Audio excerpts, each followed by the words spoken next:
Ay, salamat sa lahat. Mga sumusuporta. Ay. Tangalin.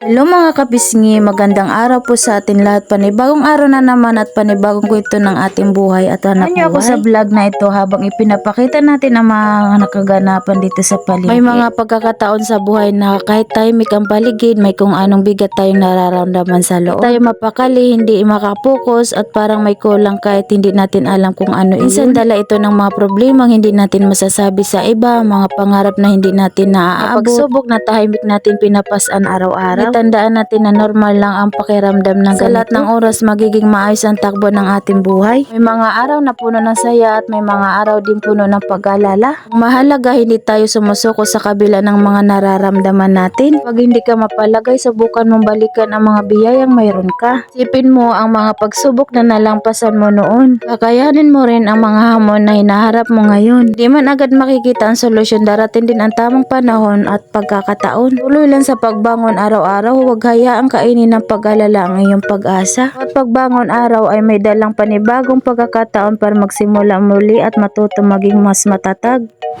Stefan, anong hinahanap mo? Stefan, anong hinahanap mo? Stefan, anong hinahanap mo? Nagkilo daw si Steph ng ginto. Shoutout pala ka sa customer namin na pumipili ng ulo. Nagtitinda po siya ng ihaw-ihaw. Kinikilo nga ni Steph yung pinili ng customer na ulo. Ayan po yung ulo. Hindi na po ito tatanggalan ng uso. Sila na po ang maglilinis niya ng ulo. 280, pati laga. 200 na laga. Mali pala, 110 lang. 270 lahat. Ayan o. Ito na po, bossing, ang binili nyo. Dadalhin mo na ba? Babalikan mo ba?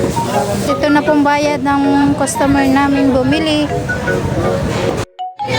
Papalit sana kami ng karton kasi wala kaming mahanap ng karton. Kaya hindi kami magpapalit ngayon. Lilinisin na lang ito. Tatanggalan na lang yung hindi kasi kami nakakapagbili ng karton. Wala kami mabila ng karton. Una kasi pinabili ko si Ngosa. Nag-stick. Wala silang mahanap na karton.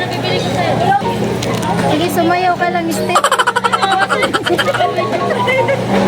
Araw-araw na pagtatrabaho, iba't ibang tao ang ating nakakasalamuha. May mga customer na mababait at madaling kausap. Mayroon ding mga pagkakataon makakatagpo tayo ng mga taong mainitin ng ulo, mapili o mahirap pakisamahan. Bilang manggagawa o tindera, mahalagang matutunan natin kung paano harapin ang bawat sitwasyon na may panggagalang, pasensya at tamang pag-uugali. Hindi mapakumbaba sa trabaho ay hindi makakahulugan, hayaan na lamang natin maliitin tayo ng iba. Nakababa ang loob ay kakayahang kontrolin ang ating emosyon. Rinig ng maayos at makikitungo ng may respeto kahit hindi maganda ang ating naririnig. Pag marunong tayo magpakumbaba, mas magiging maayos ang ating pakikitungo sa kapwa at mas may pagkakataon na magandang samahan sa lugar ng trabaho. Sabay ng kababa ang loob, mahalaga rin ang pagkakaroon ng matatag na panindigan. Ang customer ay tama sa lahat ng pagkakataon. Kailangan makipagtalo o magmataas ng boses upang ipagtanggol ang tama. Minsan ang mahinahon ngunit matatag ang paliwanag ang mas epektibong paraan upang maunawaan ng customer ang iyong panig. Trabaho, hindi maiwasan ang mga pagsubok. May mga araw na maraming bumibili at may mga araw ding halos walang binta. May mga pagkakataon mapapagod tayo, madidismaya o mawawala ng gana.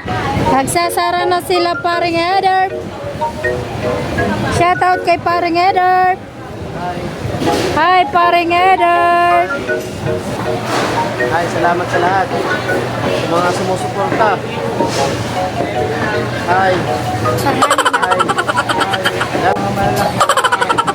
Sa kabila ng lahat ng ito, mahalagang manatili tayong tapat sa ating tungkulin at patuloy na magsikap. Ang bawat customer na ating pinaglilingkuran ay pagkakataon upang maipakita ang ating magandang asal at dedikasyon sa trabaho. Daan natin na ang magandang pakikitungo sa customer ay hindi lamang tungkol sa pagbibinta. Ito rin ay tungkol sa pagbuo ng tiwala at magandang relasyon. Customer na nire-respeto at pinapakitunguhan ng maayos ay mas malaman na bumabalik at muling bumibili. Gaano man kahirap ang araw, piliin pa rin natin maging magalang, mahinahon at profesional. Trabaho ay hindi lamang paraan upang kumita ng pera, ito rin ang pagkakataon upang mahubog ang ating pagkatao. Bawat hamon natuto tayong maging mas matyaga, sa bawat customer natuto tayong umunawa, sa bawat araw na lumilipas mas lalo tayong maging matatag at handang harapin ang anumang pagsubok na darating. Kaya mga kapisngi, maging magpakumbaba sa trabaho, igalang ang bawat customer, ngunit huwag kalimutan magkaroon ng matatag na panindigan. Kung may mabuting puso at matibay na prinsipyo, as mas nagtatagumpay sa buhay at mas iginagalang ng kapwa. Salamat po Panginoon sa buhay at pagkakataon na iyong pinagkaloob sa amin. At umagang aming namumulatan, isang panibagong biyaya ang iyong ibinigay. Maraming tao ang nagangarap ng panibagong araw. At hindi lahat ng nabibigyan ng pagkakataon, kaya ang simpleng pagising na at paghinga at pagkakaroon ng lakas upang harapin ang buhay ay isang napakalaking regalo dapat natin ipapasalamat. Salamat po sa kalusugan, sa lakas ng katawan at sa pagkakataon makapagtrabaho upang matustusan ang aming mga pangangailangan.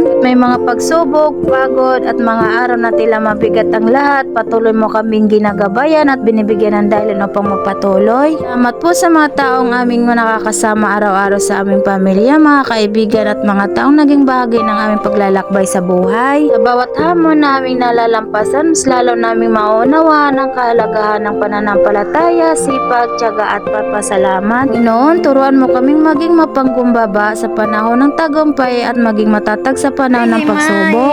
I miss you so much. Ay, kumusta ka naman doon? Uwi ka na? Nawawa naman. Uwi na siya.